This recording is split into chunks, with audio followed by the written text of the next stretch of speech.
Vicky knows the way. The Sir Brady Podcast, where two blokes talk movies, TV shows, superheroes, sci-fi, and pop culture in an hour of absolutely stomach-clenching nonsense. Stay tuned for reviews, stories from the comments, and fans, and giveaways. I'm your host, Paris Renalson. And I'm Cahan Martin. And this is the Sir Brady Podcast. Woo! Hello, everybody, and welcome back to the Sir Brady Podcast. My name is Paris, also known as Sir Brady, and with me, as always, is my co-host, Cahan Martin. Cahan, what's wrong? You're giggling. What's up? Just the way you went into that, the transition. Oh, so quickly, yeah. If you're lucky, you guys will hear our little rambles beforehand. Cut to a clip. Rafiki, man. So today we've got some news, and we're going to talk about our favorite classic Disney animated films. And by classic, I mean just traditionally hand-drawn animation. So we're actually starting. Yeah, we're actually starting. I thought this was a throwaway one. No, it's not a throw. Hi, guys. Hi, guys. Last week we had like 4 throwaway intros. Yeah, so Jesus Christ. I was expecting like 5. No, today we're just going to get straight into it. Is there anything else? No, we should just... No, let's go. This episode is brought to you... No, okay. Well, I joked earlier that we should pretend we have sponsors because we think we're that important. Yep. Anyways, let's get started. First bit of news. The Avengers. Yes. I've just shown you the picture because you missed it, but the date has been moved from at different times around the world to everyone in the entire world will get it April 27th. Didn't we get pushed back? No, that's earlier. We were 20... I thought we were 21st. We might have been 25th, and then we've been pushed. It just got moved to us. Yeah, but we still get it first because we're New Zealand. Yeah, we're New Zealand. So we still get it first. Except for like... Oh, no, we get it first. No, we get it first. But yes, so everyone in the world, there was a funny Twitter conversation between Marvel Studios Twitter and Robert Downey Jr. Where they sort of had this back and forth of like, oh, let's get everyone to see it. Which I thought was really cool, sort of just...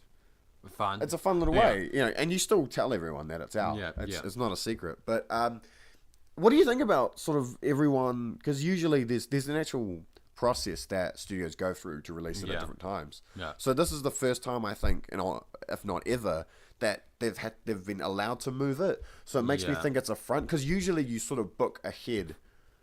And front. So you're going to sit in the cinema and it's just a screen of jokes comes out in August. But no, so usually you go through a process to get your... Because in some jokes comes out in August. Thanks for your money. No, because in some countries, like Disney may not be the releaser in a certain country. It may be a different company. And that happens with different types of films. Like there's been other films released by smaller corporations within Disney, like Touchstone and New Line. Yep. But it's a quite interesting thing from a technical side of thing to have it that way. But from just an everyday person side of thing, what do you think of the idea of just having everyone getting it? Early in the better? We didn't change. We did. I mean, it's great for like people who would have seen it maybe. I think like 10 days afterwards. I think May 5th was like because in New Zealand we usually don't get the problem. But imagine being like the Netherlands or someplace like that, and like just having to avoid the internet for 10 days until it comes out in your like close to you. You know, I think it's good that we all kind of get it at once. But it stops that whole spoiler element. That DC should do that, eh? What? Just so the critics can't have a chance to affect everything else. That's just so good. I hate. Yeah, we've spoken about this last week and the week before. But the critics are just really, really, really just annoying and frustrating at times. Yeah. But no, 27th of April. Yeah. Do you want some tickets? Oh, it's 25th. Oh, 27th. It got pushed back. Yeah. Do you want some tickets? Yeah, let's go. All right, hold on. I'm not actually doing it. He's not actually doing it. So there's a couple of cool new, speaking of Disney, there's a couple of new live action films that are coming out from Disney, which are sequels / continuations / new versions of, which I'm more, we've spoken about this before, the live action Cinderella, Beauty and the Beast. You're not as big on them as I am. Yeah, I'm just not as, I enjoyed Cinderella, and I've seen, I still haven't seen Beauty. I've seen Jungle Book. Yeah. And they're fun. I enjoy them, but I like the traditional stuff better. But this is a slightly different scenario. Yeah. Firstly, let's talk about Winnie the Pooh. Yeah. What is it called? Is it called Winnie the Pooh? Return of Winnie the Pooh. Yeah. So, tell the people. Tell the people. Christopher Robin or something like that. Tell the people.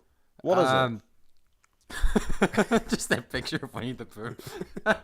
Tell the people, what is Winnie the Pooh? From what I can gather from the trailer, it's just Christopher Robin's grown up. He's got a job. He's got a wife. He's got a child. And he's just left the 100-acre woods and everyone in it behind. And something happens, and then Pooh comes back. Christopher Robin is what it's called. Is it just called Christopher Robin? Yep, it's called Christopher Robin. Which confused me slightly because there was a film last year called Goodbye, Christopher Robin. Yeah. Which is about... Maybe it's a sequel. No, it's about the original... Goodbye, Christopher Robin. Called Hi, Christopher Robin. Goodbye, Christopher Robin was about the story and where it came from the author's point of view. But this, like you said, it's what's the plot here? Christopher Robin, a little boy from Winnie the Pooh stories, is now all grown up and has lost all sense of imagination. Pooh and his friends from the 100-acre woods re-enter Christopher's life to help him find it again. Yeah. Aww. Yeah. It's got Ewan McGregor, who we big fans of. Attracted to. What? And Hayley Atwell is also in it, playing Christopher Robin's wife. Yep. Jim Cummings is back as Winnie the Pooh, which is awesome to have him back. You know, he's been the voice since I think the 70s. You know, he's been a voice. I have no idea. No. Yeah, he's been a voice for pretty much the whole time. Also, Chris O'Dowd is going to be playing Tigger. That's which I love Chris O'Dowd. He's just one of those actors that I'm... He better keep his Irish accent. Oh, that'd be Irish Tigger. Oh, man, that's awesome. But no, I'm excited. A little caught off guard by the real beer. It's not, because I thought it was just going to be that classic sort of like Who's Framed Roger Rabbit 2D animation in a 3D world. I was thinking that. I was like, oh, that'll be fun. It was this real beer. Yeah. The mouth's moving and the eyes were sort of just lost, and I was like, ugh. But no, I think I'll warm up. And it's Winnie. It's Winnie the Pooh. Yeah. And it's the voice. Yeah, Jim Cummings, You know, it's not just a voice. You know, like one of the multiple renditions of, I don't know, Optimus Prime or something. It's the voice. You took that sip of water and half of it fell out of your mouth. For those of you who can't understand Cahan's laughter, I may have spilt some more water on my lap. But yeah, it's the voice. It's the original voice. Yeah. And I've always found it great when like the original or one of the original renditions of it, or first few renditions, come back. Yeah. It's always great. It's like nostalgia. Because I mean, I was a Winnie the Pooh child. Were you?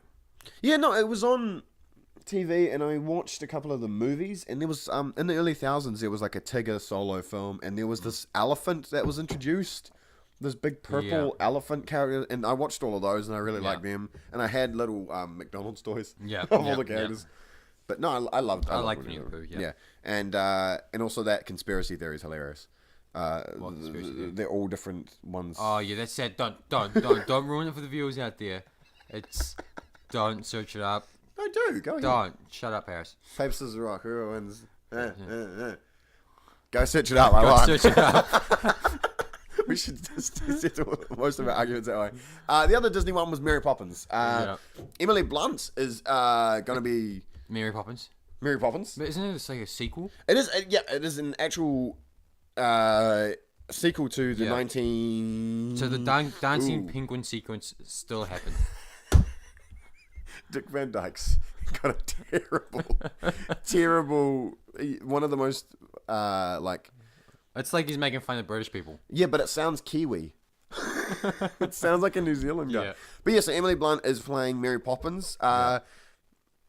Here's a synopsis. Set in 1930s London, Jane and Michael Banks are now all growing up, with Michael still living at the house on Cherry Tree Lane. His life with 3 children. And after Michael suffers a personal loss, Mary Poppins comes back to the bank. It's the same thing as the kids just growing up. Yeah. Hey, why not? Why not? I love Mary Poppins. Emily Blunt looks convincing as hell. I think she has a huge... what's the word I'm looking for? A huge... Oh my God. Resemblance? Dick Van Dyke's going to be in it. Is he? Mr. Dawes Jr. Oh my... That's not the character. It resembles her quite. Oh my God, I've just lost my train of thought. So Mary Poppins, this is the sequel to the 1964 film, which starred the amazing Julie Andrews as that role, and that's like been her most iconic role, and you know, people love her for that. But the trailer was short, but really weird. Yeah, with the mirror thing. Not with the storm thing. Oh, right, the storm. That caught me completely off guard. With the kite. Yeah, like the kite and it's the storm and you just see her like floating and shit. It was like a Dementor from Harry Potter. Conspiracy theory. Dementors and Mary Poppins are the same species. But yeah, it's Ben Wishmore, who was in the James Bond films, is playing Michael Banks. Yeah. Who I quite like him as an actor. He's popped in and out. Julie Walters is in it, and Colin Firth is going to be in it as well. Yeah. And Meryl Streep. Of course she is. Yeah, of course. Yeah. What else she'll probably get an Oscar for her troubles. No, I got nothing against Meryl. I love her show. I don't know why I did that. But Dick Van Dyke's back. I'm really interested to know why. Holy crap, he looks like an avocado that's been in the sun too long. I'm sorry. I shouldn't have said that. I'm sorry.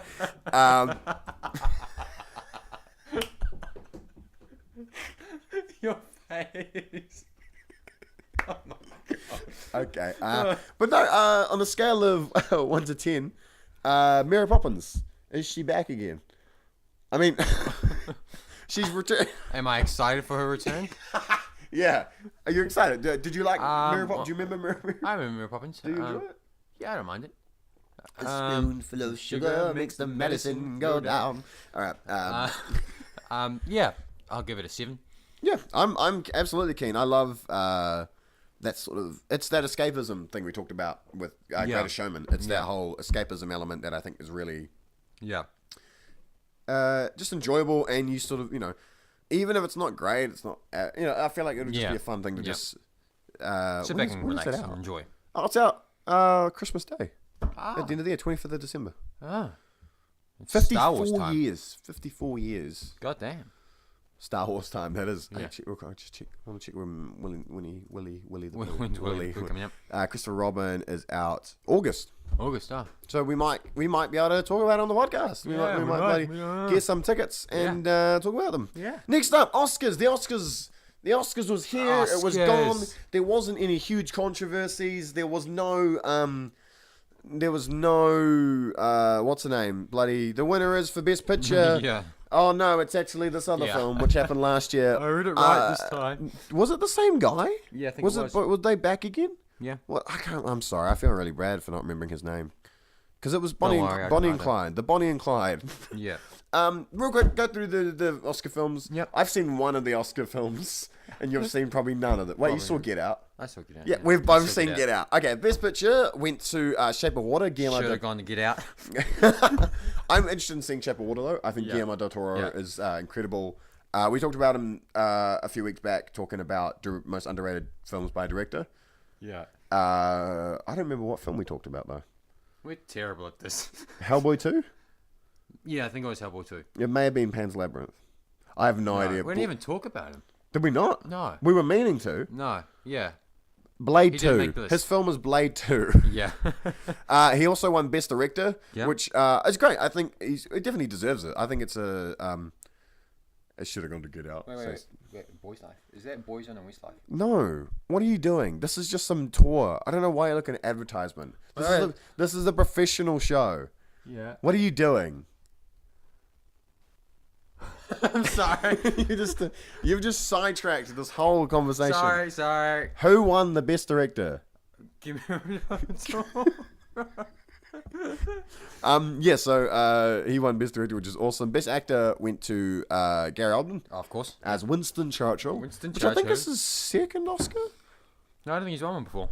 Oh, it's his first. Look at that, man. He's got a cute face. Best Actress went to Frances McDormand for 3 Billboards, which is apparently incredible. A friend of mine has seen it. Yep. And my dad's, I think, going to see it today.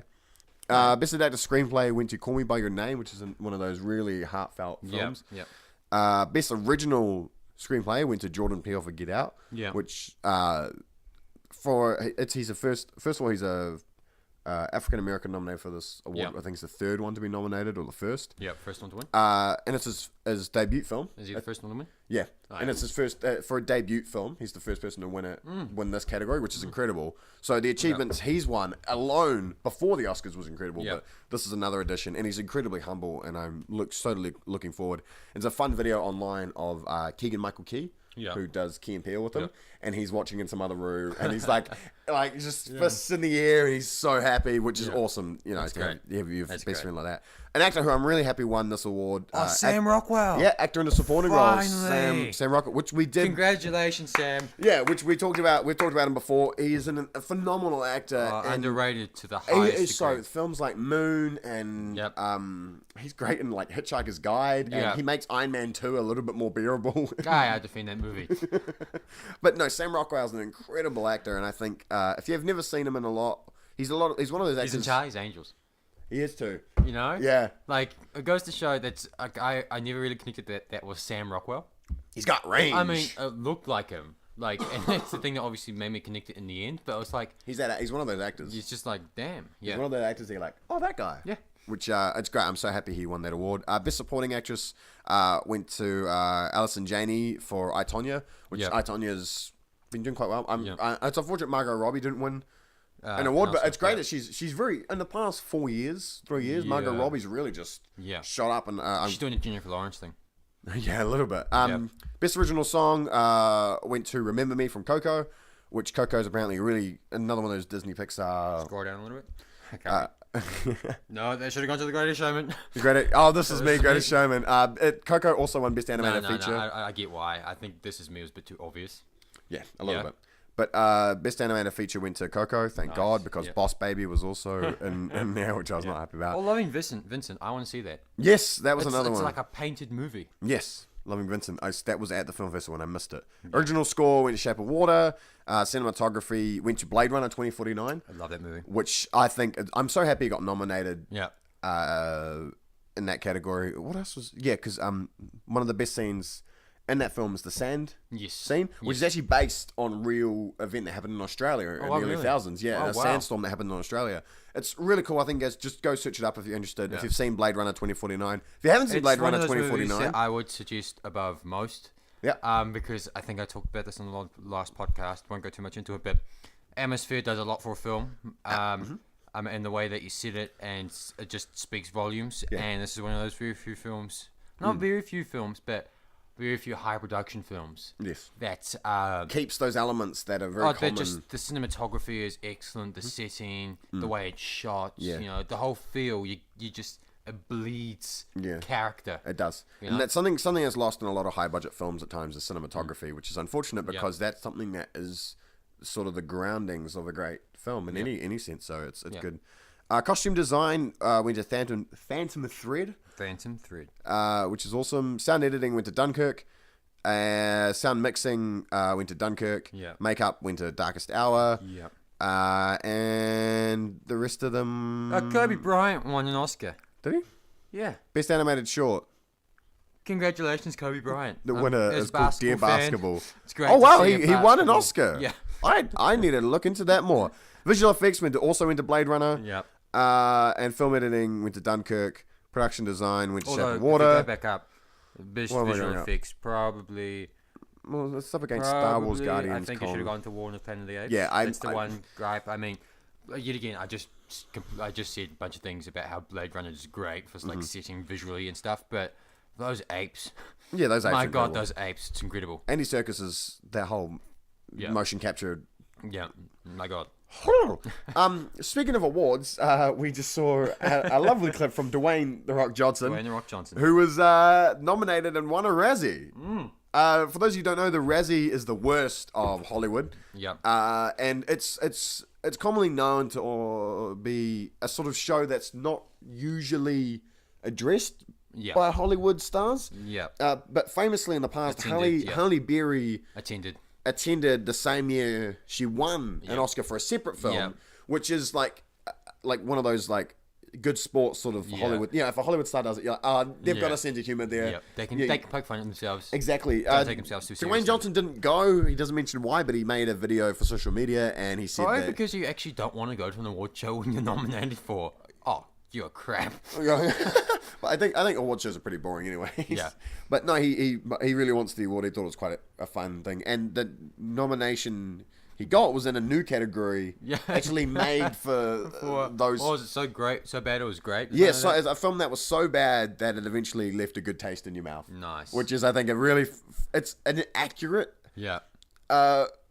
category, because there are films that I say it's so bad it's good. Yes. Like you find it so bad that you eventually start to enjoy it. Yeah. I find and then you don't view it as bad, you just enjoy it. Yeah, I find that there's a handful of films like those early the 90s Batman films. Yeah. I find more and more I enjoy them because of you know Mr. Freeze and Batman and Robin. Like I find that more enjoyable. You giggle at his lines now. Yeah. What killed the dinosaurs? The Ice Age. You know, like good one, Mr. Freeze. You know, it's that pun counter. Yeah. So I like that idea, and I think it's cool to just laugh at yourself, because that's the other thing. The awards. Don't take yourself too seriously. Actually, there's a really cool video talking about the awards, which was actually done by Ryan Higa. He did a video today about award ceremonies and why. It's in his format of like skit comedy. Yeah. But he addresses some really good points about the whole production of an award show. Yeah. You know, it's these things are just built up, which is it's true, but I recommend that. But good on Dwayne. Good on you, Dwayne. I hope you won back in the day for Scorpion King, but this will do. Let's talk about Wonder Woman. Yeah. She is getting a sequel. Yes. It's called Wonder Woman 2. 2. Nice. Kristen Wiig has been cast as Cheetah. Yep. What do you know about Cheetah aside from playing Injustice? Nothing. Nothing. Okay, so she wasn't even in Injustice, I don't think. She's in the second one. The second one, though. So Cheetah is sort of one of the main the Lex Luthor for her. Yeah, almost. She's the version I think they're using is the one where, and this is vague knowledge because I haven't read a Wonder Woman comic in about 5 years, and I've only read the one with her in it. She's a doctor who, she's a doctor. Yes. I honestly cannot think of it. I'm apologizing to anyone who's a fan and is screaming at the screen right now. But Cheetah is one of those cool villains where it's not like an Amazon versus an Amazon. Yeah. It's this really unique villainess who's almost... she's a... what's the word I'm looking for? She's an equal to Wonder Woman, but in different elements of her character. Yeah. So I'm really excited. Kristen Wiig's an interesting actress to choose. Yeah. Because the character's British. I'm nothing against Americans playing British. I watched... so many British people play Americans, so I think it's fair. I watched the film The Avengers, not Marvel, but it's about the spies, and it had Uma Thurman plays this British, and it was so bad. You should watch it. It's so bad it's good. But no, and Kristen Wiig, known for her comedy films, but she's popped up in films like The Martian and a bunch of other sort of dramatic-esque films. I think she's a good actress, and I'm looking forward... And I hope it's not satire-esque. Yes, I really hope it is down to earth and she gets a chance. Because comedic actors, Robin Williams is my best example, are great in dramatic roles. Yeah. And I'm looking forward to her joining superheroes. Yeah. Welcome, Kristen. Welcome. Well, I said welcome. Welcome. John Williams, the composer for the Star Wars... And among other things. And among Jurassic Parks. Has spoken out about possibility of leaving after Star Wars Episode 9. Yeah, it's a bit vague, the reports. He won't leave, and if he leaves, he'll come back. Who knows? The guy, he's getting there. He's in his 90s. I know, but, like, isn't that... I mean, I'm not a musician. Like, don't get me wrong. But isn't that the thing? You know, if you really have a passion, you just want to keep on doing it. Yep, absolutely. I mean, if he wants to quit... Yeah. Respect to him, you do it. You've had a great career, man. But, you know, it's just... I always find that whenever actors or people just talk about, like, possibly... you know, it's like, yeah, it's not going to happen. Yeah. I don't know. I think John Williams is up to him. No. He's. I think it was great that he came back to do the sequel trilogy. Because it was possibly he just didn't want to. Yeah. Because he's friends with George Lucas. And, you know, George Lucas... Yeah, arguably... What's the guy got to complain about? He got so much money. Yeah, but, you know, they parted ways, and people argue it's in a bad or a good way, but, you know, when your friend gets taken away from something he created, you know, it's your choice to come back to that thing. But he's been a good sport, and it's up to him. Some people are being aggressive, like they usually do. You know, John Williams didn't score Rogue One, which some people didn't notice, other people did. Yeah. The score's fine. There are loads of great composers, and I think if John Williams wants to end... an era of music, that's awesome. Go ahead. Go ahead. I think he's a great composer, and I think Last Jedi score was really good. Yeah. There were some really unique ones in there still, which is amazing. Since, you know, we're up to 9 Star Wars films. Yep. We got the 10th one coming out this year. Yep. And to still be original with that composition, but still feel like Star Wars is rather amazing. Yeah, and it's an incredible feat. Finally, for the news, Shazam, the upcoming DC film after Aquaman at the end of this year. Yeah. Shazam got some set photos with Zachary Levi in his sort of traditional red costume, which I think is awesome. I love seeing that comic costume that's brought to life. Yeah, and Shazam's been around. And actually have color.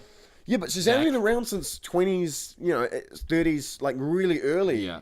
It wasn't initially a DC character that was then later brought out by DC. But wasn't he always an equal to Superman? Yes. Yeah. Which has been, but cool thing about Shazam, a little backstory, is it's a little kid who first has magic, and he sort of yells Shazam, and he gets turned into this big buff man, big buff superhero, which is an awesome idea. I think for kids, look up to that idea. Yeah. I'm interested to see. It's just cool.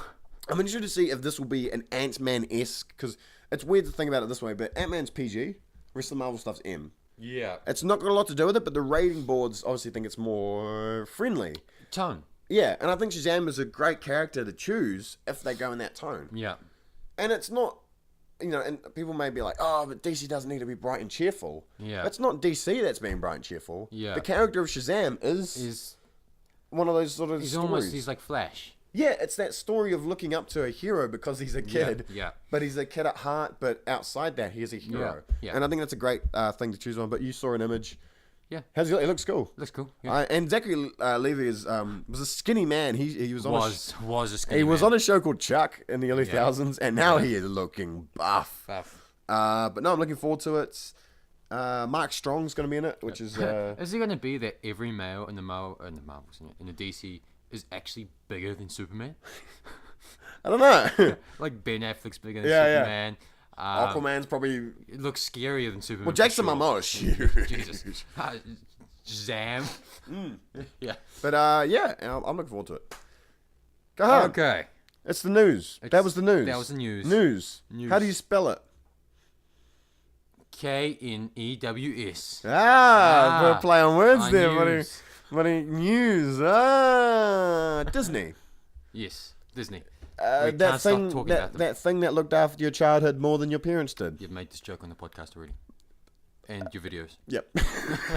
But still, it's kind of true. It's true. Today we're going to talk about the OG Walt Disney Animated Studios films that have been coming out since the 30s. We're going to talk about our favorites. We're going to go through all of them. We're going to skim over the 50s and 60s ones because A, I don't remember them that well. B, they're a little dated. And C, I want to talk about Aladdin. Yeah. So we're just going to go over them, talk about our favorite elements. Should we talk about our favorites first? We'll mention our favorites. Should we wait till we get to them? No, let's mention our favorites, and then when we get to them, we'll talk about them. You know? Oh, that's hard. Okay, I haven't actually thought about it. I've got a top three. Cahan, number 3. No, just say. Don't do that. I've got a top 3. I haven't numbered them. I love Mulan, Hercules, and Aladdin. Awesome. I'm enjoying. Oh, that's a cool list. All right. My threes: The Lion King, Aladdin, and I haven't actually thought about this. Now I'm gonna have to have a quick moment to myself. Dum, dum, dum, dum, dum, dum, dum. Scroll down to the 90s section. Well, yeah, those are my favorite. If I had to pick one, though, my favorite probably would be Hercules. Hercules is a great film. I don't want to choose the same ones as you. We can have the same. No, I really like Lilo and Stitch. Yeah. So Lilo and Stitch, Aladdin, and The Lion King. Okay. Yeah. I love Aladdin. Yeah. Aladdin's my absolute favorite already. Yeah. All right, that's enough for that article. Thanks guys for listening. Aladdin's my favorite. Okay. All right, let's start from the very beginning. Snow White and the Seven Dwarfs. I can't decipher Snow White from Sleeping Beauty. We had this conversation earlier today. Not really.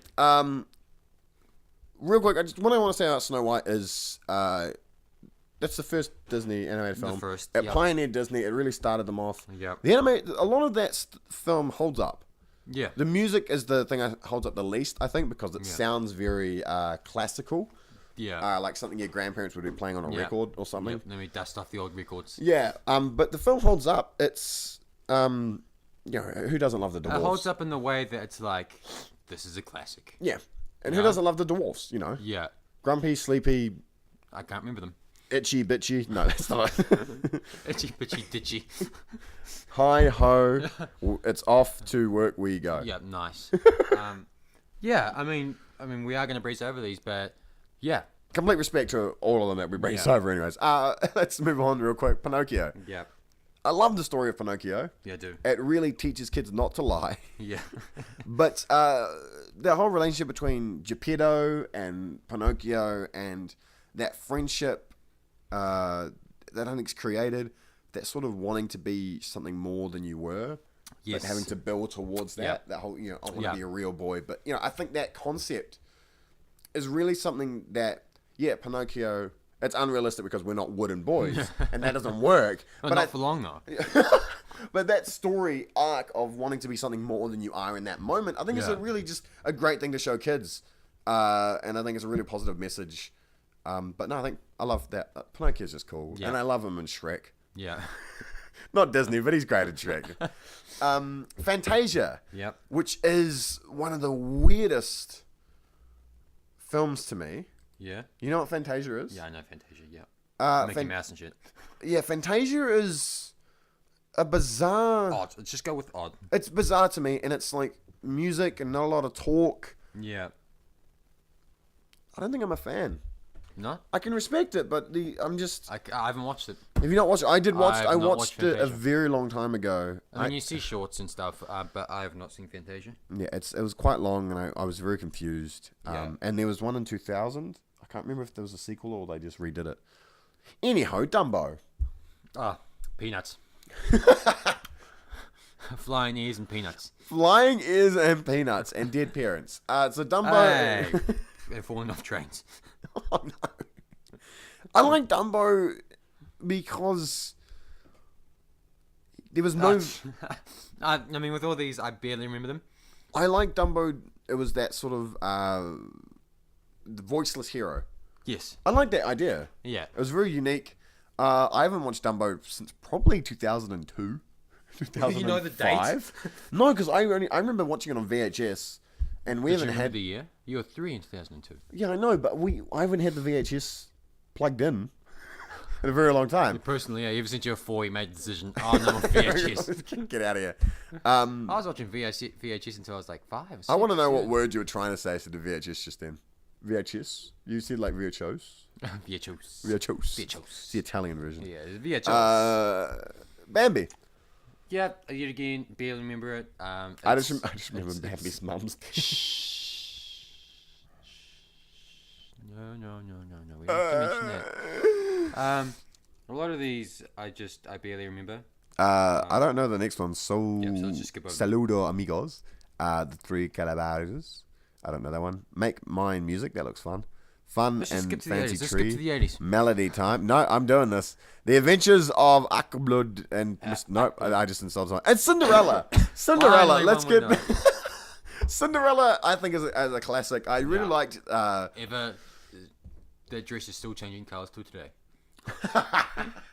It's... You know how there's like always a scene in like the older films that you remember that film for? Yes. Like, it's the mining scene in Sleepy Dwarfs. Seven Dwarfs. Seven Dwarfs. And in Cinderella, it's the dress changing right at the end of the film. Yes. You know? She's dancing with her Prince Charming. Yeah. And the three fairies are just like, nah, it's blue. No, it's green, it's pink. You know, it just changes, and I love it. Yeah. And Cinderella's story is really... Those sisters are terrible. I know. That whole family situation is horrible, and I think it's funny when you realize it's from riches to rags to even more riches. Yeah, it is. You know, it's not a rags to riches story. I mean, that's Aladdin, but she was like, her father died. Yeah, riches to rags to riches. And then her stepmom was a bitch. Yeah. And then she met her Prince Charming. Yeah. I mean, it's like the Disney film. Yeah. You know, if I had to pick one, it's the Disney film, which symbolizes just like hopes and dreams and fun, and I can't say laughter because it's a quiet movie, but you know, it's just animals imagination. Are fun. Was it the animals, the rats? What am I thinking of? Mice. Is there mice in that? Anyways, it's colourful and it's bright and it's happy and it's fluffy. The fairy godmother. Yeah. And also judging a woman by her shoe size. Which is usually on the men. But no, I like. How do you not remember a girl's face? I know. Like how? Yeah. Oh, she went over there somewhere. And how does the girl beat you in high heels? That's never happened to Like, anyone ever. Yeah. That guy did not do well at PE. But no, good on Cinderella. I think it's a classic. Yeah. If you guys struggle to watch older Disney films, stuff, go watch the 2015 live action one, which I think is a really faithful adaptation. Rob Stark's in it. Yeah, I think it's a really faithful adaptation. Alice in Wonderland is, I think, I remember it. I remember it well. I remember it well enough. Yep. It's a trip. Yeah. It was drugs before I knew what drugs was. I still don't know what drugs are. I wouldn't liken it to drugs. It was just like, oh wow. It was like Fantasia meets Cinderella. Yeah, it is. That's a really good comparison. You know, it's like, it's fluffy and it's light and it's colorful like Disney, but it's like, what the fuck, like Fantasia is. Excuse the language, sorry. It's like, what the hell is going on? Absolutely. The story's fun, I think. I think the stories are cool. It's falling into your imagination. Yes. It's that sort of narrative that really makes, like, I think after watching this sort of film especially, you want to go outside and you want to find rabbit holes. Yeah. There? How deep does it go? But no, it's that sense of adventure outside the world you're in. Yeah. And I really like that sort of storytelling with classic Disney because it really, I'll sit and watch and be like, I want to go to Wonderland. Yeah. I want to rule the place. Yeah, it's a fantasy life. It's fantasy away from the life that you're in. Yeah, absolutely. Yeah. And I think it's Alice in Wonderland's a great version of that. Yeah. Peter Pan. I love Peter Pan. Love Peter Pan. Yeah. Peter Pan is one of those.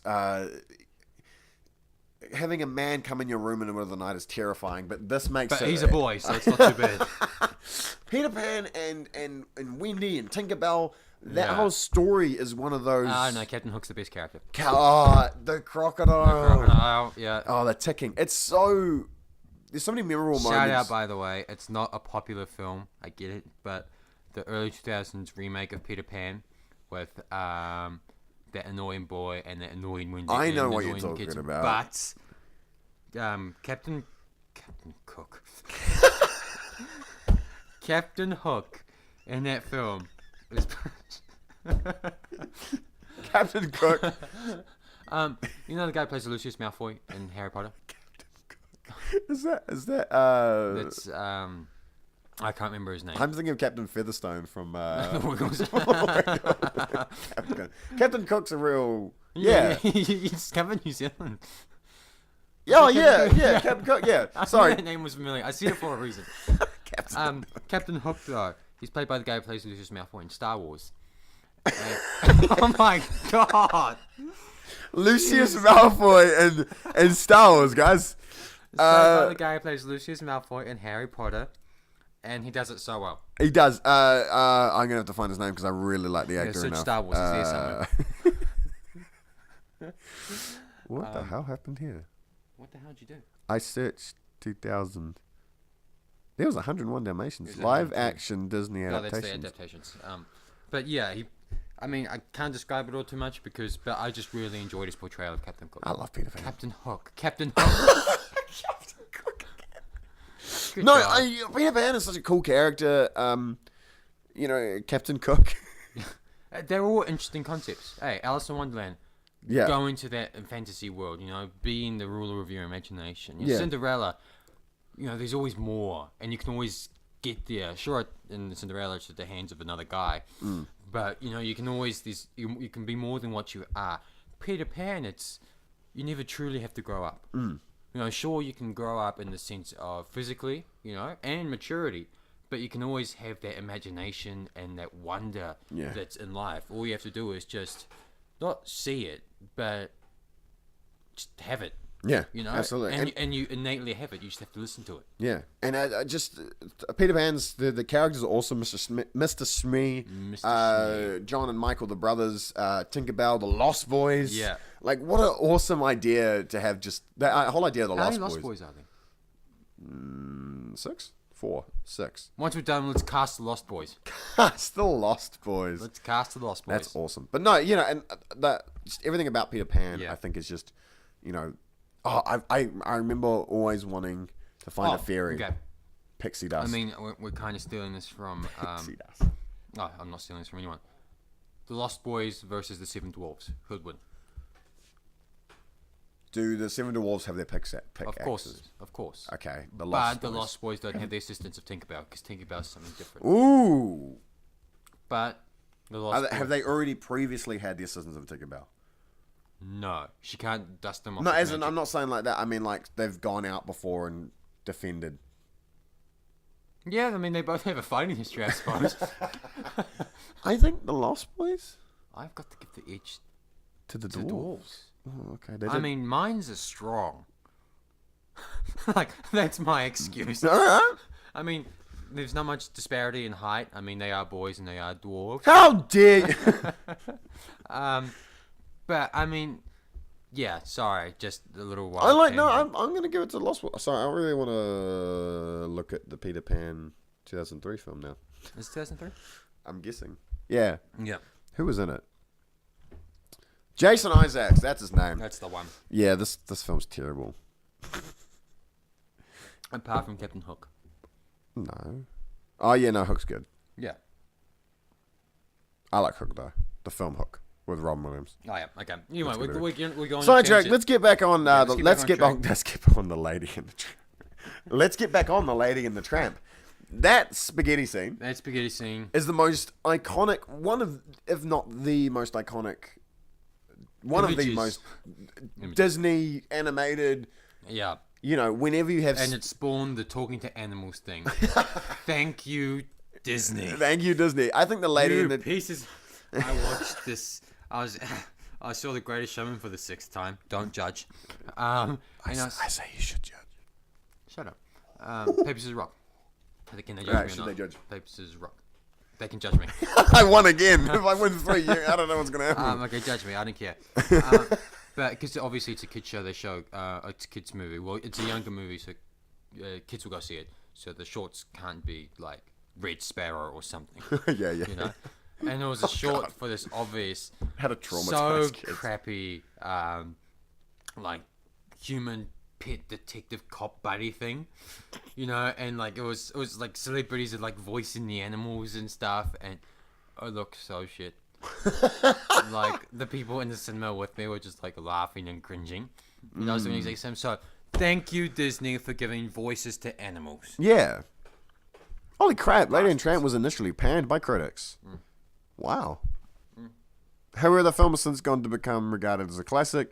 Sequence of the Lady and the Tramp sharing a plate of spaghetti. I can't remember. Do they actually speak in Lady and the Tramp? Yeah. Yeah. Sharing a plate, climaxed by an accidental kiss as they swallow opposite ends of the string spaghetti. Weren't you choked? This is the most sexual reading of that scene I've ever seen. It's just factual, though. Yeah, I know, but it's just... I'm so... Where is it? This bit. Highlight it. The sequence of Lady and the Tramp sharing a plate of spaghetti climaxed by an accidental kiss as they swallow opposite ends of the same strand of spaghetti. It is considered an iconic scene in American film history. It just sounds a little bit sensual. I don't know what I'm saying. Lady and the Tramp, I love dogs.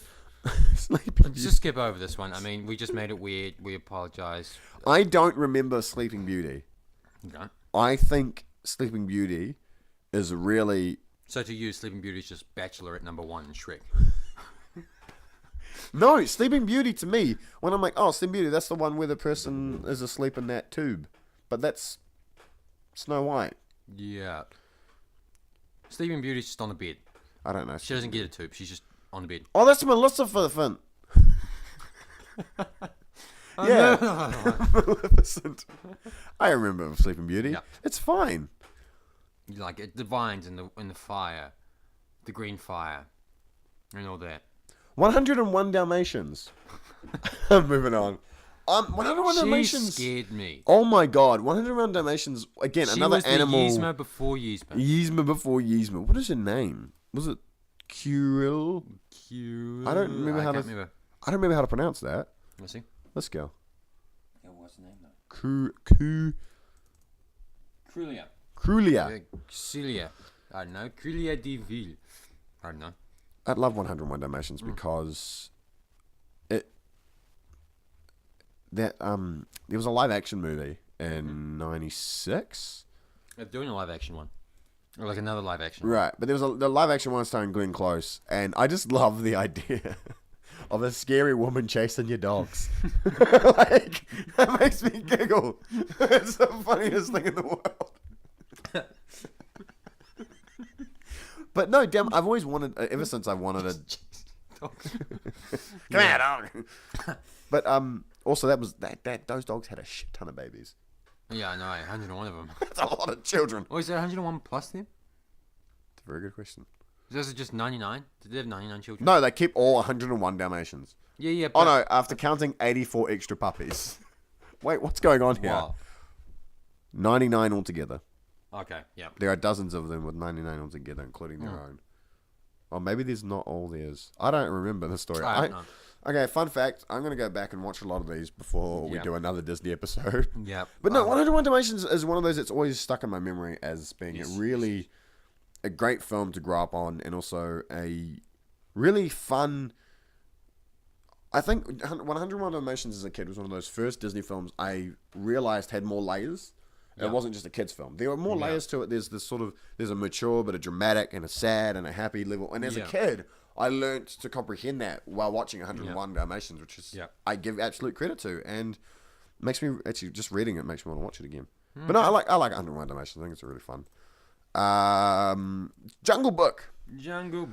For those of you who may be counting along with us, I did just skip The Sword in the Stone because I don't remember it. And I will be skipping the Astro Cats, although if that's what the movie I think it is. It's not the Mice and the Cats. Is that the one with the nude picture in it? Sorry, no, it's just there was like a huge this was never mind. Ignore me. The Jungle Book. I'm the king of the on the Jungle VIP. I reached the top and I had to stop, and the Jungle Book is great. Mowgli and Baloo and Bagheera. Your cat's named Bagheera? My cat's named Bagheera. Is it because of the Jungle Book? Exactly. Oh, wow.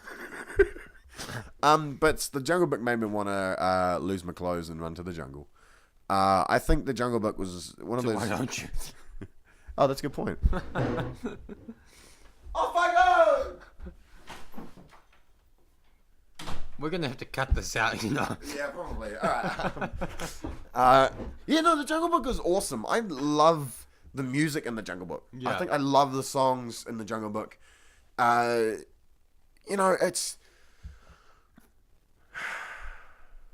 Yeah, that's it. That's exactly what it is. That was... That sums up the Jungle Book. Sir Cahan and the whole animal kingdom within the Jungle Book. Although the snake eyes in the animation, my God, Jesus, that was just really, really trippy. Really, it's awesome. You think what's the name? Car, yes. Yeah. When you think back on it, I'm like, that was awesome. Yeah. But no, it's again the Jungle Book. I think. Did they change the gender? Yeah. They did. Yeah, it was female in the remake. Yeah, Hanson. Yeah, it was a male in the original. Yeah, but no, I think I'm not saying Cinderella and Sleeping Beauty and all those older ones didn't have depth, but the Jungle Book is another one of those ones.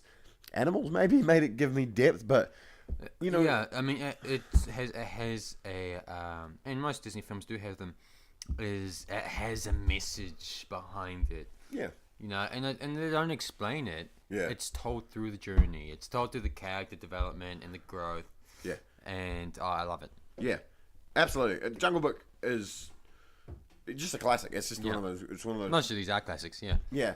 And the music. I think Jungle Book. There's the music. Bare necessities. Yep. It's just because the Disney ones before the music came along. They really were.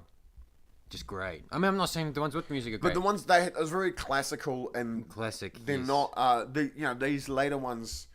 What's that word? That's the perfect word to describe timelessness. Timelessness. The ability to make a song timeless throughout a generation. Yeah. And they remade the Jungle Book, and people weren't crying, change the music. They wanted that. Same you want it to say the same because it's just the same songs. Yeah, it's so classical and it's so memorable and just it's so loved. Yeah. Let's go on to Robin Hood because Robin Hood, yes, it's got so many versions and the Disney one is just funny because it's animals. But and it's the first one where Disney didn't come up with the story. No, you're full of shit. Have I completely lost it? I'm scrolling back up. Oh, shit, Cinderella and crap, yeah. Snow White. Shit, based on Pinocchio. Yeah, my God. Based on the Sorcerer's... Based on dumb... Shut up, I get it. Sorry, I'm not with it today. You know what I mean. You don't know what I mean. Let's keep the awkward silence because I thought it was hilarious. Oh, shut up. Robin Hood is great. I love... I'll walk out, man. Like my real dad. Robin Hood... No, I love the story of Robin Hood. That sort of Good Samaritan story. He's still laughing. That Good Samaritan story of a man who doesn't really have a lot to go out for others. Oh, no. Oh, God. Oh, God. Oh, no. Oh, no. Oh, no. I'm going to have to cut that.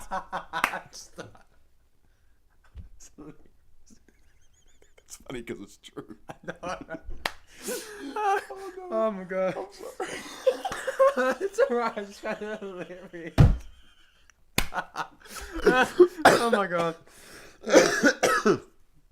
Alright, let's get back into Robin Hood. Yeah. Robin Hood, the story of Robin Hood, that Good Samaritan story is something I really love. To be portrayed in a kiddly version. In a kid version, because, some of those live action ones from the late 90s, early 2000s, Russell Crowe's one, Kevin Costner's one. Yeah. I like Kevin Costner's one. I do like it, but it can be hard for people to go and watch. Kids to go watch it. But the way they've done it in this film is way more way more enjoyable. I wonder what inspired the fox though. It's very good. They might say it somewhere. Yeah, I mean, of all the animals, why a fox? Why do it animals? Because it's a kid's thing. Oh God, murder. Yeah. No, yeah, a fox. It's very cool. I get the Sheriff of Nottingham being a wolf and all. Yeah, no, because wolves have always been associated. Yeah, since Three Pigs. Yeah, but I'll blow your house down. But I just why foxes? Yeah, that'll be very interesting. Because aren't foxes just small wolves? Anyways, well, we keep on going off tangent. They're doing a remake. Robin Hood. Robin Hood's great. I love Robin Hood. We're getting. I'm just trying to make this quick so we can get into. Oh, The Rescuers is the one with the controversial image. Search up The Rescuers and then search up controversy. All right, let's see if you win this one. Okay, search it up. Search it up. I won 3 for 3. No, don't listen to any of those things that I've said. All right, let's get into. Don't judge me. Yeah, let's start. Here we are. We're just at 1989. The Little Mermaid. We're back into it. Sorry for the short break. I had to try and catch my dad. None of this is going to make the actual thing, I feel. If I'm going to actually edit this properly, like I haven't been doing previously, it's not going to do very well. This is the promo clip. The debacle. Okay, Little Mermaid. I'm going to restart. We're just going to start from Little Mermaid again. Little Mermaid. Yes. Little Mermaid, I think, is the start of my era of Disney. Yeah, like Disney. the 90s, 2000 eras of Disney. I mean, we were both born in 1999, so it's not like we were going to the cinemas to see this. What I like to claim is that New Zealand we were raised on them. New Zealand was delayed, so the 90s was very much for everyone in the 90s. So this is the stuff we were raised on. I think Little Mermaid was like I had a crush on Ariel in a weird. Oh, it's right. But like Ariel, Ursula, the prince, the flounder, Sebastian, under the sea, down here is wetter. Yeah, and the priest with a boner. I love that. There's just awesome. There's so many. It's just this walking stick, man. There's so many great parts of The Little Mermaid. I love the sort of family. There's a wonderment to it. Yeah. And it's not a wonderment born of, oh, look at this world. It's just under the ocean and the kingdom. But Ariel is so filled with wonder. Yeah. At everything. Yeah. And it's a character that can get along with it, with a child. Yeah, absolutely. And the character's not a child. Yeah. It's just an interesting thing is that you're wonder-filled at this movie, when you're a kid at least. Mm. And then she's wonder-filled at saying yes, and you're like, oh, wow, we were kind of similar. Absolutely, yeah. And I love, again, the music. Again, the 90s music Yeah. For the Disney stuff is great, you know. And I set a lot of kids up for failure about the fact that there aren't actually real mermaids out there. and you don't have a crab that's got like an awesome voice. Yeah. Under the sea. Under the sea, and flounders aren't yellow. Well, not that shady yellow. It's down when it's better. Everything's wetter. Take it from me. I love that. That's great. Anyways, Little Mermaid. From here onwards, we're gonna just be gushing over these films. They're incredible. Apart from the next one. Beauty and the Beast. Yeah. God. I mean, I think I've talked about this one before on the previous podcast. But, itchy throat, sorry. What? I mean, it's yet again that sense of wonder. Like, talking things. Yeah, the I mean, that sounds so stupid to say, but talking things, I mean, it's just... I mean, and I won't keep on saying it because it'll just get repetitive, but all these movies are filled with a sense of wonder, and you know, the sentence, it's Disney, or it's a valid thing. You know, it's not just a joke. Films like Beauty and the Beast really pioneered that term of it's Disney. It's Disney. And it's when not you a say, joke, you know, it's not a pun. It's actually, wow, that's Disney. That's wonder-filled. It's magical. It takes you to a whole new world. Yeah. And you care and you love it. And, I mean, of course, they just did the right thing of making... a whole new world. We'll get to Aladdin. Of course, it's a benefit that most people grew up on some aspect of Disney. But still, even adults can get into it. Absolutely. And Beauty and the Beast, you know, like I'm saying that it's Disney. It comes from films like Beauty and the Beast where you had... It's the classic good versus evil. The not taking someone for face value. They're good ethics and morals. Absolutely, you know, put into story form. Yeah, visually it presents you with a message that's important in life, but it doesn't feel as if we're going to build a film for this message. Yeah, it's just. They've created a wonderful world that has a wonderful message with it. Yeah, and every single time. Yeah, and the characters. Gaston is such a great. Yeah, it's one of those villains that I'm like, this guy's great. Yeah, and Belle and Beast and Lumiere and rest in peace to David Steers, who died earlier in the week, who played Cogsworth. Early in the week? Yeah, he died earlier in the week. Oh, wow. He's a great actor. He was in MASH. He was in a bunch of stuff. He played Jumba and Lilo and Stitch, we'll get to later. But he's one of those actors that I love. R.I.P. to him. But no, Mrs. Potts. Mrs. Potts, Chip, the whole... That whole collection of characters, you just love them. You do, and you adore them, and they help you feel more for the Beast. Because when you first watch it, Beast is almost as bad as an antagonist as Gaston in a way. Not worse. You can see why Gaston. Well, but he doesn't know of the Beast, but you can see why. You're like, Belle, just go with Gaston. Yeah, you see why you kind of relate to Gaston in a weird way, and it's all really, really well done. And Beauty and the Beast, I think, is just.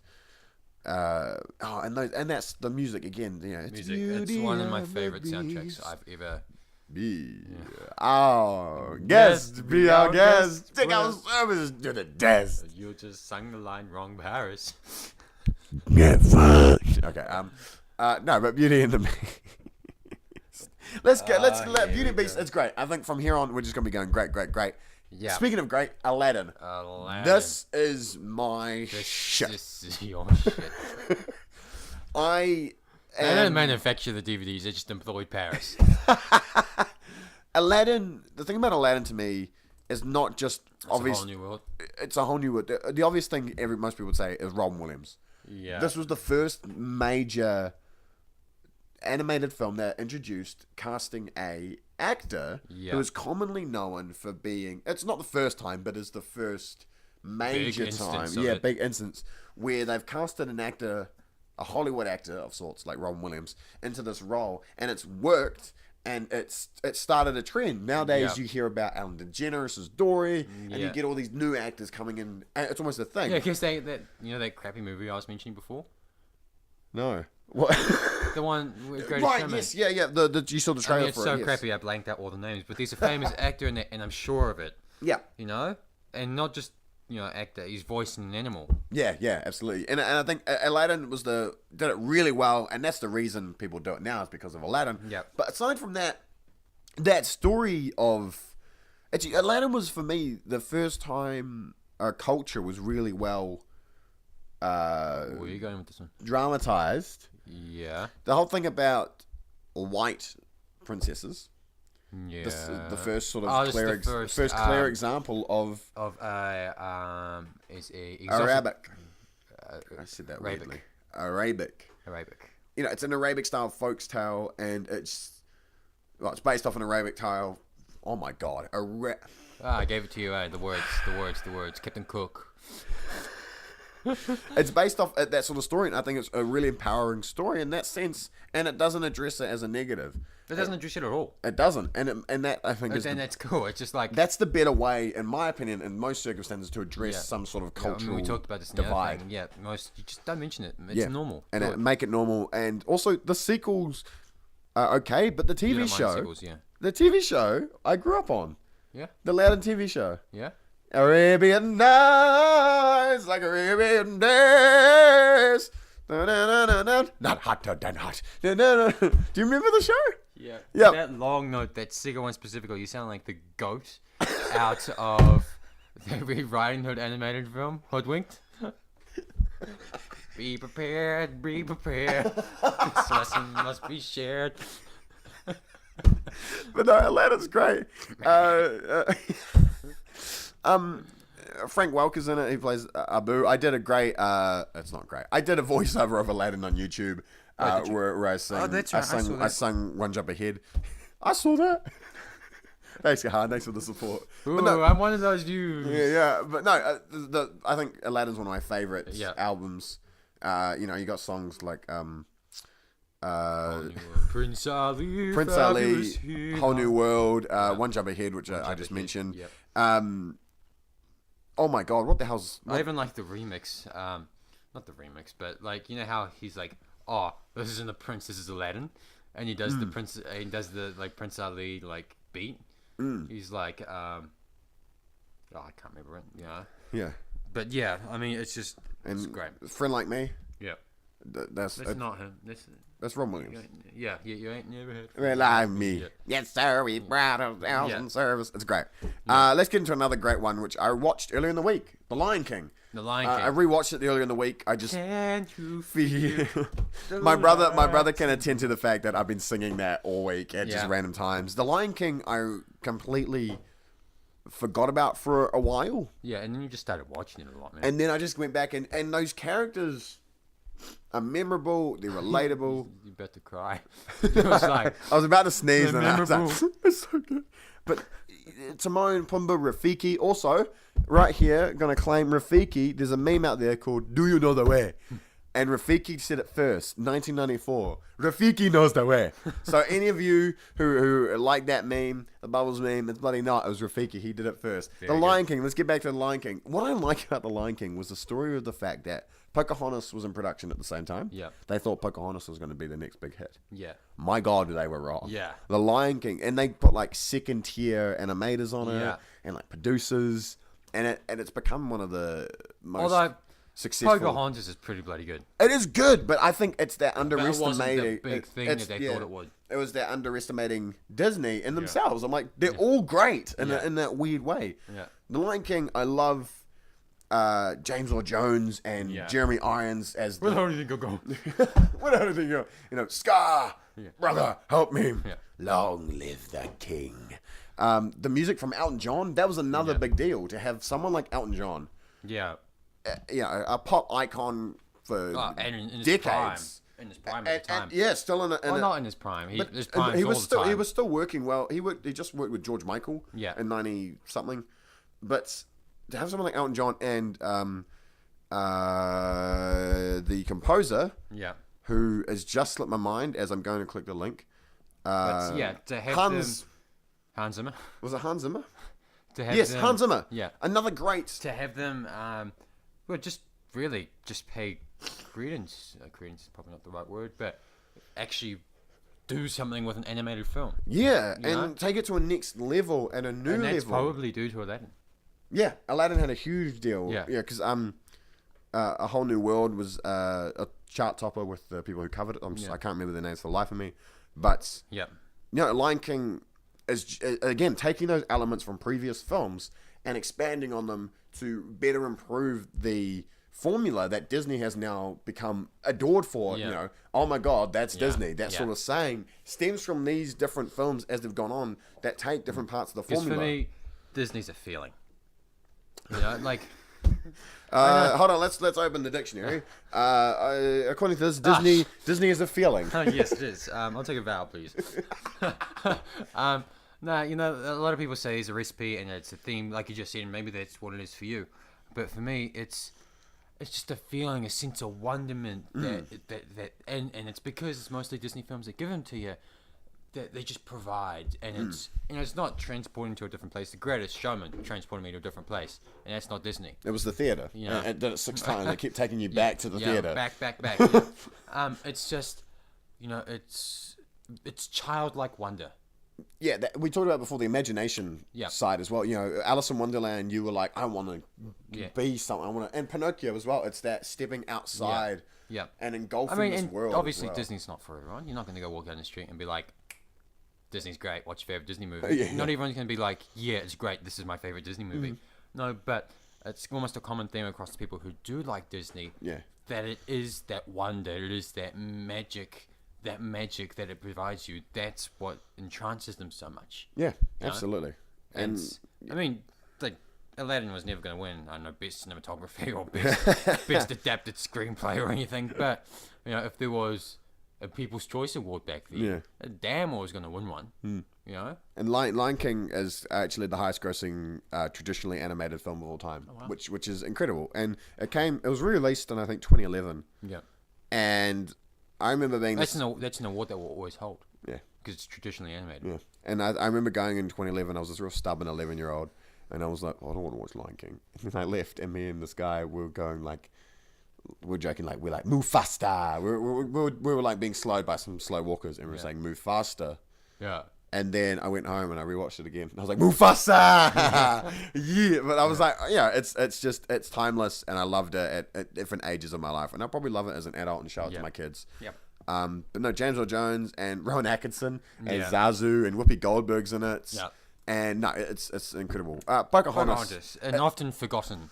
The black sheep almost of the Disney, the high budget Disney family. It's a more recent, the sort of 90s mix, but it's the most forgotten one, I think, out of that 90s. And I watched it, not recently, my sisters were watching it, and I caught a few scenes here and there. I was doing chores and stuff. But it's a lot better than I remember. Yeah. And I think it's one of the few mature ones that you weirdly have to be older to get. It's one of those ones that was mature in a way. Obviously, the story is actually horrific. I mean, it is, yeah. It's a horrific story. And it's, I mean, not just the story, but where the story was taken from. Absolutely. What the Spanish and the English and the British did to the natives. Oh my God. It is. But I mean, it is very mature. You're right in that way. It is a very mature aspect to the film. Absolutely, and I think that's it's. I mean, it's not just like, the white men are here to take our gold and stuff like that. I mean, there is that element, but I mean that is the main story element. But there is a feeling of just more. I don't want to say maturity because it makes the other sound immature. But there's a feeling of more seriousness. Yeah. Almost. And yeah, I mean it's great. It's actually oddly enough outside my favorite 3. Holy shit! Christian Bale's in it. Holy shit! Man. As Thomas, a loyal friend of John Smith, who's played by Mel Gibson. Yeah. Outside my top 3. If you haven't seen a Disney film, I'd say go. Don't start with Pocahontas. Don't start with. No, I'd say go start with Pocahontas. Don't. Yeah. Don't start with Pocahontas. I keep winning paper scissors. But kind of do because no, absolutely. I feel because it's a little bit of both. It's got that childish wonder. But it's also. Yeah, Disney can tell a story. Yeah, it can tell a mature, relevant story too. Yeah, it's cool. It's really great. I think Pocahontas is unfortunately forgot about in a way. Disney story. Yeah, The Hunchback of Notre Dame. Oh.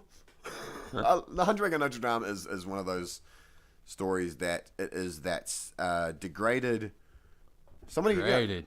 How do I put it? Someone who demoralized. Yeah, someone who's like who's just feared by others because they're different. Yeah. And the story is Phantom of the Opera, just not a bloody psychopath. Yeah, and I think it's beautiful to be able to create a narrative about a character like the Hunchback and be able to educate kids about judgment in a positive way. Yeah, and that just because you look different, you're not different. Yeah. You know?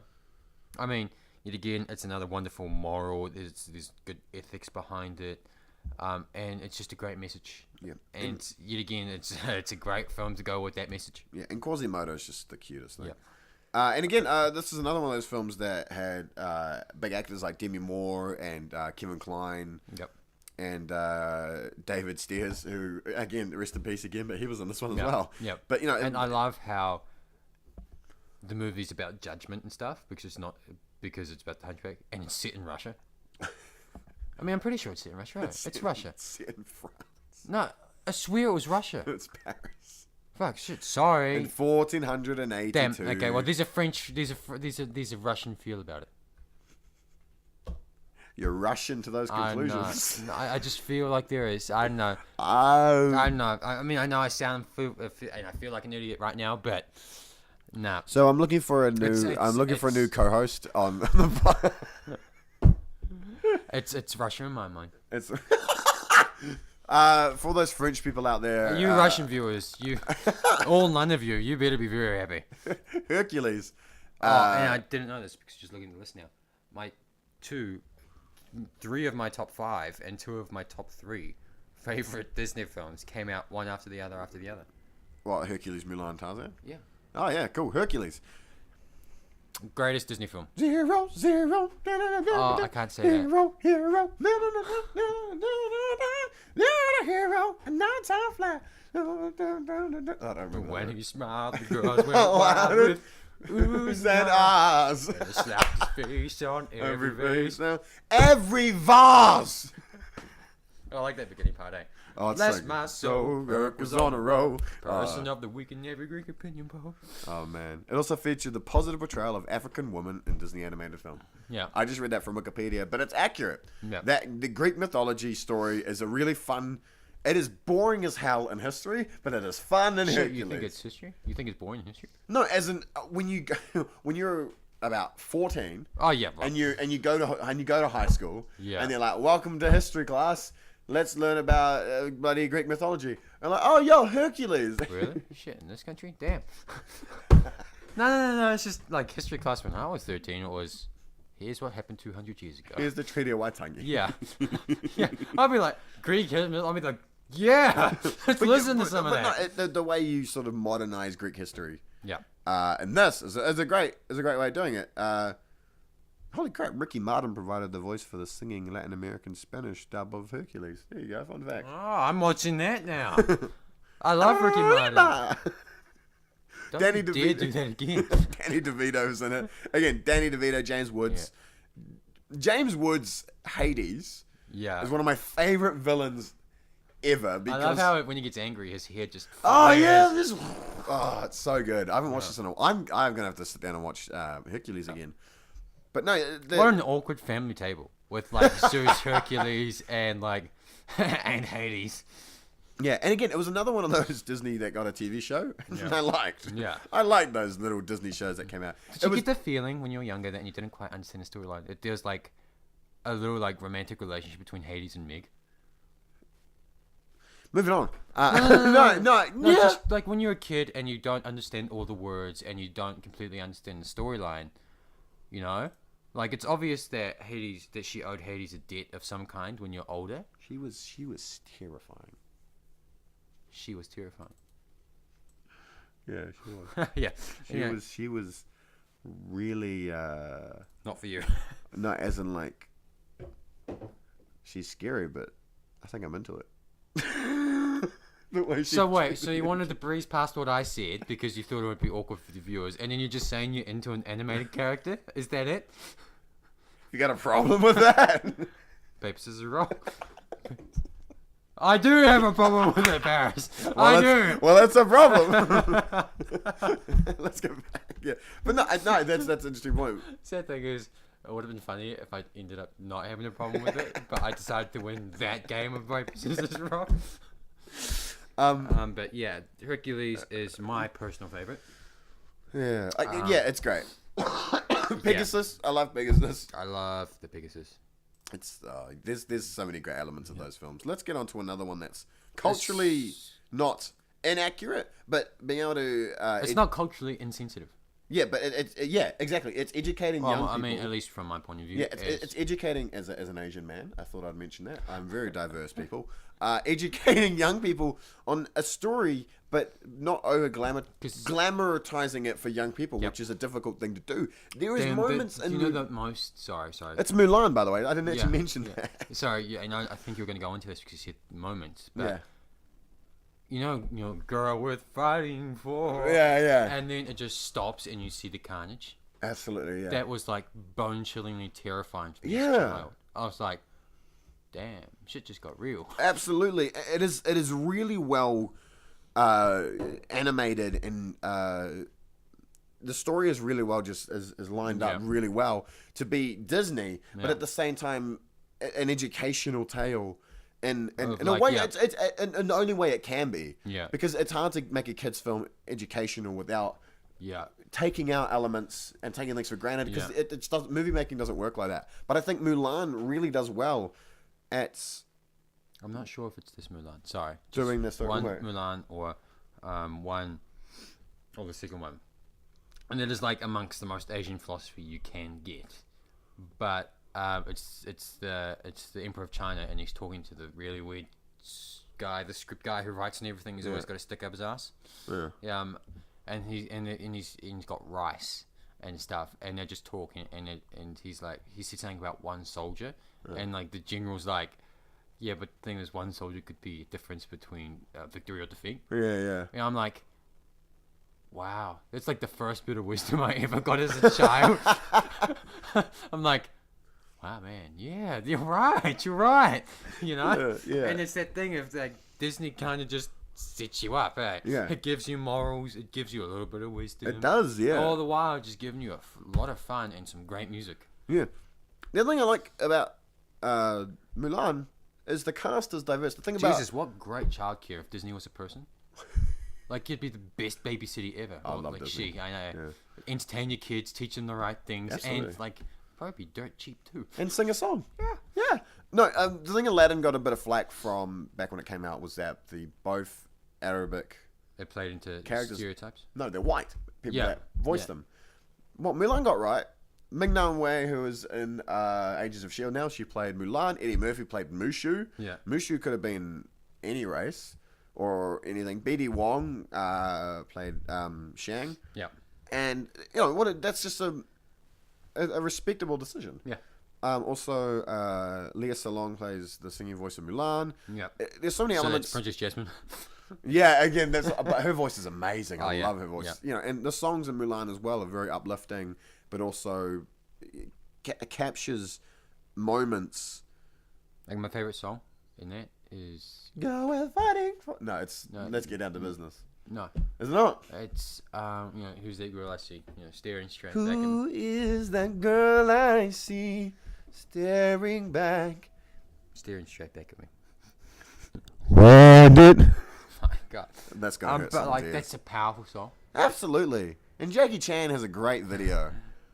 I actually the other day I watched his version of Let's Get Down to Business. Let's Get Down to Business. It's so good. It's so powerful. It is. It is. Man, He's just awesome. staring at the camera singing. What's it called? I'll Make a Man Out of You. Yeah. And also Stevie Wonder's got a cool song. There was a Stevie Wonder wrote a song for this film. It's called True to Your Heart. It's really fun. True to Your Heart. Yeah. That was for this movie. It was great. Really? Yeah. And also Mulan 2 is one of those direct-to-video sequels that all of these movies got. Yeah. That we've just talked about. These past 6 or 7 movies. And I don't mind Mulan 2. Yeah, it's not too bad. I enjoy it. Mushu. I love Eddie Murphy, actually. That was another one of those big actors. You're mighty Moosh. And where's my super? What? No. I thought that's what you were thinking of. No, I was just thinking of the shadow he made because he makes that huge shadow and he's just this tiny ass dragon. Yeah. Oh man, it's a fun film. Yeah. Tarzan, I am failing to remember as well as I want to. Just 2 words. Phil Collins. Oh! It's not 2 words. It's just a scream. Oh, Phil Collins! That's right. He did the whole soundtrack. He did the soundtrack. It's again that Elton John element. Yeah. They were like, "This works. Yeah. Let's get someone else to do it again." Yeah. And for this one, it works because man reached to. Oh my god! But you think Phil Collins and you think Cadbury and you think Ape playing the drums. Yeah.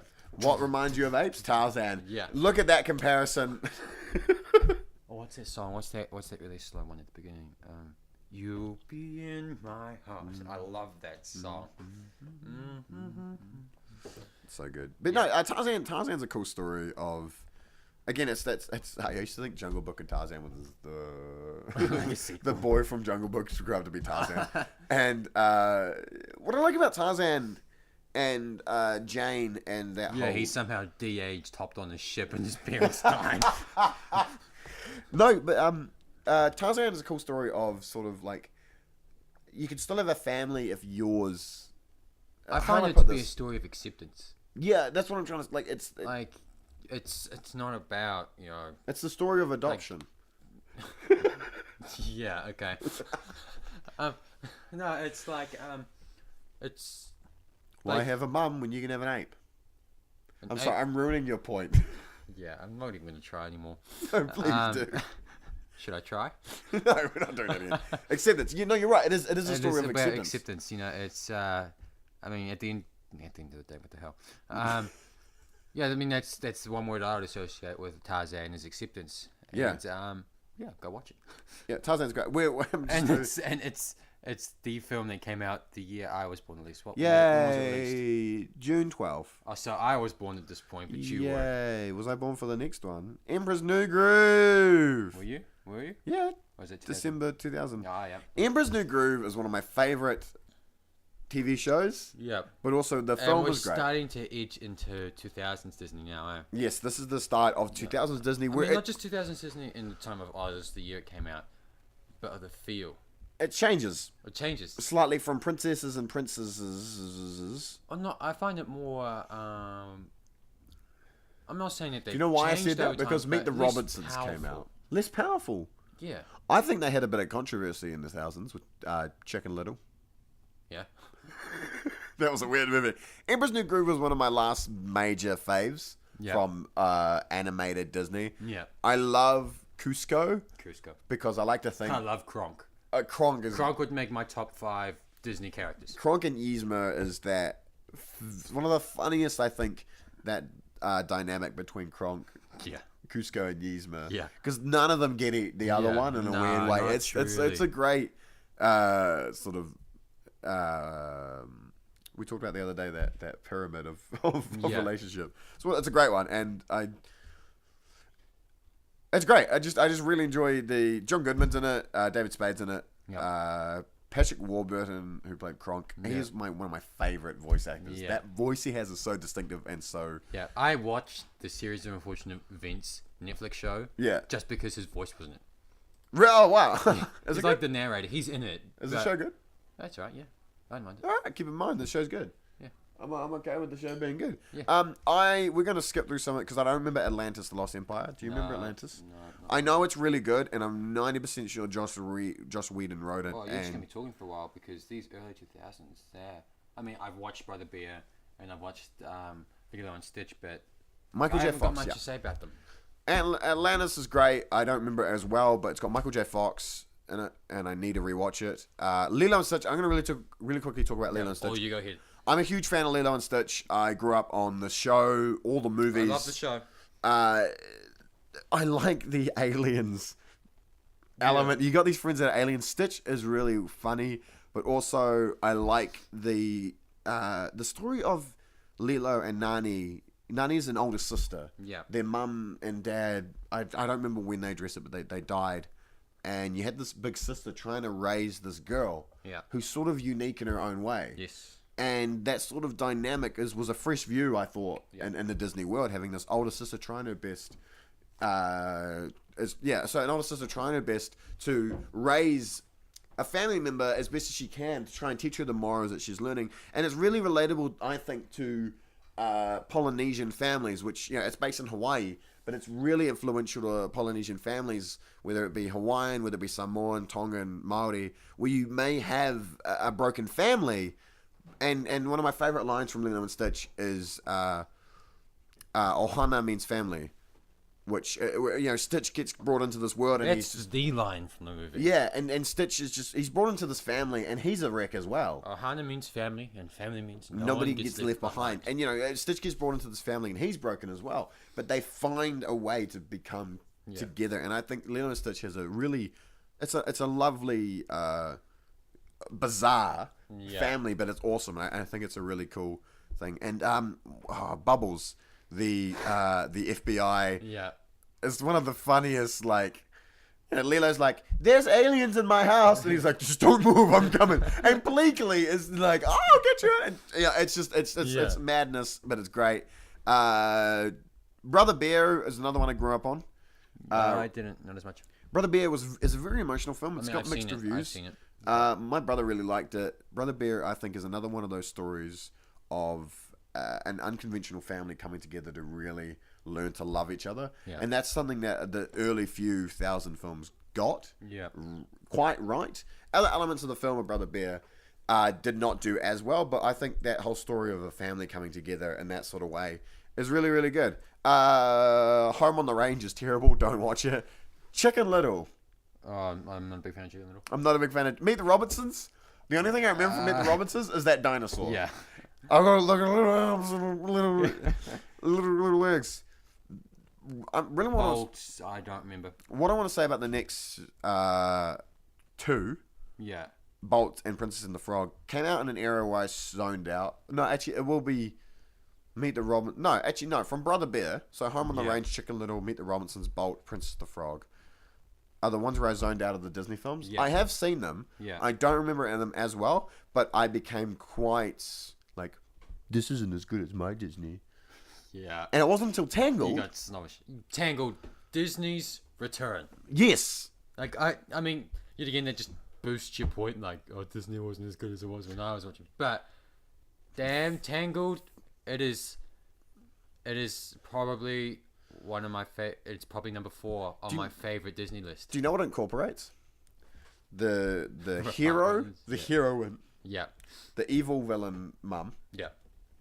And the animal sidekick. Yeah. Yeah. Which is the best because that animal sidekick is not Finn's friend. No.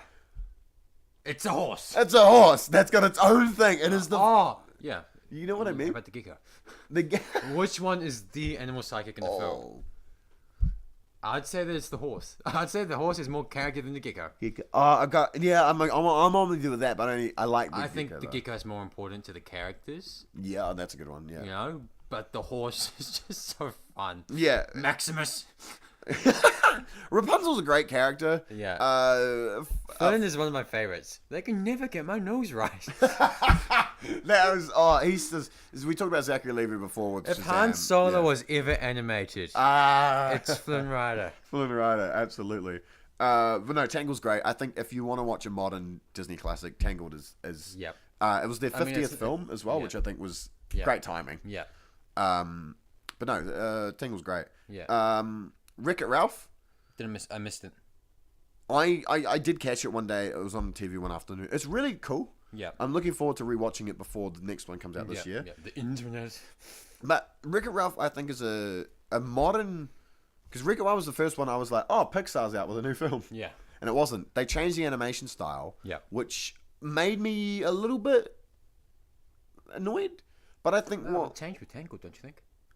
It did, but I was like, this is still Disney. This is still Disney. But the Wreck-It Ralph narrative, where it's not Prince, Princess, but it was like very Toy Story-esque. Yeah, but it was a remake of that Prince and Princess element by incorporating it into this sort of game world, which is also a cool modern way to appeal to kids, which gave Disney a new edge, which led into Frozen, which was that new edge. This is the Disney one that everyone knows. Fun fact, I thought Frozen was a horror movie because there's a horror movie called Frozen. And everyone's like, I'm going to go see Frozen. Yeah. I was like, I've already seen it. It's great. Some guy gets killed on a ski lift. Yeah. And they're like, no, the new movie Frozen. Frozen is, it's the epitome of modern Disney. Yeah, it's how to build a snowman. I mean, it took over the world. Like, nothing, it's done something that very few movies do. But what Disney does. Can do. Yeah, but Disney hasn't done it on the level that Frozen has before. Like, you can critically... You can have Lion King, I think... I don't know. I wasn't around when Lion King... I would argue Lion King... I don't know. I can't say. I mean... No, you can. I was 3, you know. I mean, I wasn't even born when Lion King came out. 94. You know, from my experience in moviegoing and stuff like that, there's been maybe 2, soon to be 3, quite possibly, movies that just took over the planet. Avengers. It was everywhere. It was, you know, everything that you walked into. It was Frozen. It was the Avengers. And, I mean, I'm even hesitant to say the Avengers, but... Right. But soon to be, like, if it's not Avengers, then it's soon to be Avengers Infinity War. Yeah, and Star Wars obviously back in the day was... I won't even say Star Wars Episode 7 because a lot of people treated it as skepticism after the prequel trilogy. The first Star Wars obviously did that. Yeah. But in my experience, your lifetime, it's only been that one so far. Frozen, it took over the globe in a way that... Twilight? No. 50 Shades of Twilight? No, but you are right, because Frozen... Adults, children, tweens, young adults, everyone fell in love with Frozen. Yeah, and it's it's going back to what the 90s did. I remember going to Frozen. Yeah. I remember getting out of the car, walking up, sitting in the film, watching it. Yeah, because the thing Frozen did was the same thing the 90s films did, was incorporating elements best represented in earlier Disney films, and best suited to the time. Yeah, exactly, because you can't grab the music of Snow White. Because that doesn't mold over well to now. Yeah. But what was the theme of 2013 of Frozen? The cold never bothered me anyway. Be yourself. Oh. No, it is. It's be yourself, and I mean, and for this time, that's the most important message that there is. And don't trust strange men. Oh, of course, but you know, to be yourself. Oh, of course. That's a no-brainer, man. You know, because in the modern world where internet's really accessible, I mean, this isn't going to turn into a rant about the internet, but bullies are real. Bullies are real, and everyone has a problem with everything. Yeah. You know, so and an important message, and one that kids need to learn because they're being introduced to this kind of stuff younger and younger. Yeah. Is that be yourself. Yeah. You know, don't hold yourself to what you expect other people for you to be. Mm-hmm. Yeah, and this movie really did speak to me because obviously you know, but like I came off school earlier than usual. Yeah, you did. You know, and I felt a lot of pressure for what society expected from people my age. Yeah. Like I was 13, 14. I was fresh off dropping out of college a lot earlier than usual. Sure, I was doing education at home. Yeah. You know, and I was doing a sanctified legal education at home. And you didn't drop out for any reason that was like stereotypical. But either way, society would have viewed me one way. Yes. And that was as a dropout. Yeah. And this movie kind of spoke to me in the sense that, yeah, I shouldn't care what other people think of me. I mean, because 13, 14, it's a hard time anyways. But you know, you do hold yourself to what other people think of you. And this, I'm not saying this movie helped me in a magical sense of time, like it's my inspiration for being who I am. Yeah. But it proves that it was especially a time when it was needed. But it's a message that everyone, not just kids, need. Yeah. I mean, it was pretty much a kid, but not just 7-year-olds need. Reincorporating those elements that are really, really intentional for that era of kids, you know? And I think it did really well by hitting it on the head, but not in the most obvious way. Yeah. By allowing the audience to interpret it for them. Yes. And that doesn't mean that their interpretation's wrong. No. And that's what I like about something like Frozen. You take away something from the film, what you take away. Yeah, exactly. And that's the best way to view a film like Frozen. I think it nails it perfectly. And what it did as well was really bring on a new era of kids looking up and into the future in the same way those 90s and even earlier those 60s films did. There's 3 more left on this list. 2 of them I haven't seen. The latest 2 Disney, Zootopia and Moana, I have not seen yet. Oh wow, I'm different from you. I've not seen the most recent and Big Hero 6. Have you not? I've seen Zootopia. I saw it at the film. Okay, I'll talk about Big Hero 6. I'll talk about Zootopia, and we can both speculate about Moana. Big Hero 6 is actually based on a Marvel property. Yeah. It is... It's bloody everywhere, Marvel. Big Hero 6 is a great... Again, it is this cool Asian sort of Japanese merge with California environment. It's awesome. There is a diverse range of characters. Yes. And also Baymax is the cutest big machine, and it's a Disney superhero flick. That's awesome. Oh no, never mind. What? No, I just realized the other guy's not a Disney property. What? I was gonna say it was more adorable. I forgot his name. Then Donkey? No. I like Donkey. The guy you just said. Baymax and Sully. Who's more colourful? If you could have... If you...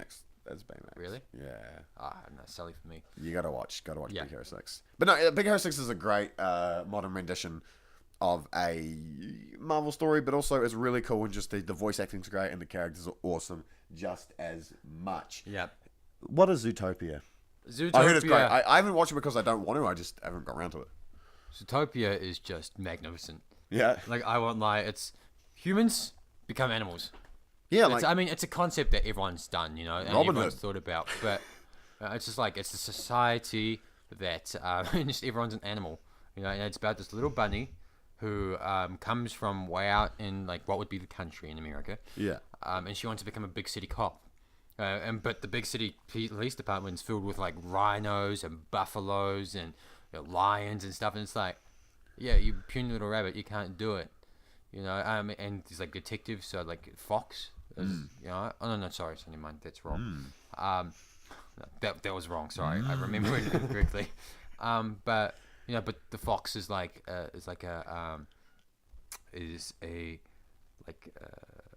thief. Right. Almost, he's sly like a fox, you get it? He's a con artist. I do get it. But and it's all about not being limited by the message is what I got away from it was not being limited by a station. Oh yeah. You are what you make yourself out to be, nothing more, nothing less. Mm-hmm. You will do what you achieve in life because you believe in yourself to get that far. Yeah. You create opportunities for yourself because you want to, and you put yourself in situations that you get those opportunities. You know? It's all about not self-preservation, but inner strength. Yeah. And determination, and you alone. You don't need a bunch of people. You alone can do what you personally thought was once impossible. Yeah. That's awesome. I'm definitely I've got to check out Zootopia. And Shakira is on the soundtrack. You said I shouldn't do that again, but I would. Moana is a Kiwi tale. No, it's a Polynesian. No, it's not. I was going to say. Moana... You just pissed off some people. I'm sorry. I'm insensitive. Moana has got The Rock. Moana is a Polynesian myth. Yeah. It's probably good. It's Disney. It's probably good. It's probably good. I haven't seen it, but from what I have Thanks everyone for watching this. I've caught my sisters watching it. What are you watching? What are you watching? No, I've seen my sisters watching it, and from what I've seen of it, it's very much a tale of kind of just you do you. Kind of like Zootopia, you're not limited by what other people expect you to be. Why be you when you can be new? Yeah. That's a quote from Robots. Chase dreams. Yeah. Yeah. But if they don't want you to chase them, and I spotted that up and coming Frozen 2. Yes, so we got Wreck-It Ralph out this year, and we have Frozen 2 out the following year. Yep. And then we got 3 more TBAs from Disney. You said D. I got TBD. To be what? Because TBA is announced, but I like to think of it as to be decided. Oh, I think to be delayed. One film, recommend to the audience? Pocahontas. Mine is no, Frozen. Frozen? Sorry. Pocahontas proves what Disney can be, especially older Disney. Yeah. But in the sense that you can take it seriously. But Frozen has, and this is partly due to my own personal, since what I've personally gone through and stuff, my relationship with the film, but it has a strong message. Right. Yeah. And it's Disney, the epitome of Disney. Yeah. No, I agree. Except for the fact that I think everyone's already seen Frozen, and I just watched Lion King. Go watch The Lion King, guys. It is up to you though, and I think Disney. If you haven't watched, we just went through about 60 of them. We went through 56 films. We skipped a bunch. We were very vague, but we talked about 30 of them. Yeah, and I think the most important thing about Disney is, aside from the fact that it's been around since 1932, 37. Your grandparents were our age. Yeah. And what Disney has been able to do has been able to bring life and imagination into these stories, so kids can learn a lot about themselves. Yep. And also adore these characters in such a creative and original way, and it makes every child has a favorite Disney. Every child has a Disney. Well, not like I can't say every child has a different film. All of you have a Disney. Every Disney fan has a Disney film, one that speaks to them, or one that they just love. Yeah. And whether it's because of the wonderful message, the feel of the movie, or we just bloody love the soundtrack. Yeah. There is a Disney film, one Disney film for every Disney fan, and there is a reason for that, and that's, you're gonna hate me for saying it, but it's because it's Disney. I think that's a good note to leave it on.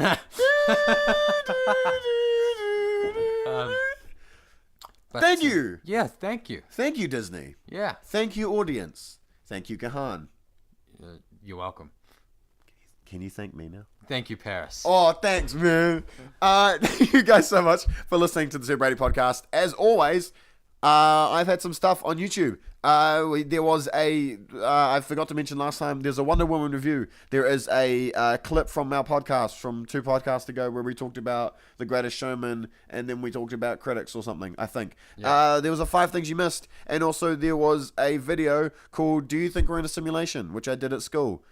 What do you think? Do you think we're in a simulation? Like Matrix-wise? Yeah. One answer. You just got one answer. One short. Maybe. All right, there you go. That's answer. Thank you guys as always for listening, watching. As always, in the description down below will be our links. Like, comment, share, subscribe, click the bell icon, do all that jazz. Thank you again, Cahan. Actually, I'm changing my answer. What? Yeah. I don't care. I'm enjoying.